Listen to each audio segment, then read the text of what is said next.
Kulala ubuthongo amaphoyisa asebenza ubusuku nemini nakho ukuhlukunyezwa kwabantu besifazane nezingane kanjalo. Thina esihamba phambili siwuZulu sizwe sikaMageba, wonke umhlaba uthembele kithi, ubheke thina, wonke umhlaba uyasihlonipha. Asingakulahli-ke lokho esihlonishwa ngakho okuyigugu lethu, saziwa umhlaba wonke. Manje uma saziwa umhlaba wonke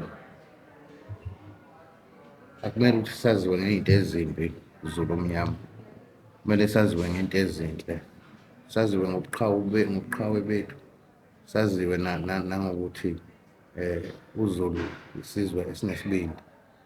Ngalokho Zulu omnyama asibambisane kuzo zonke lezi y'khalo engikhala ngazo.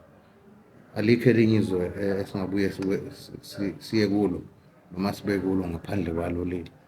Asilungise lona leli zwe leli lobaba mkhulu lingonakali ezandleni zethu, ukuze nesizukulwane kusasa sikwazi naso ukuthi sithole amathonsi okuphila njengoba nathi sawathola wogogo nawokhokho mkhulu kanjalo. Sililwele izwe lethu, sibulwele ubuzwe bethu, silwele futhi kanjalo namasiko ethu, sibungaze futhi onke amaqhawe ethu, futhi sikhumbuzane nomlando wethu. Lokho kuyosenza sibe isizwe esinekusasa nesasasa elihle nekusasa eliqhakazile.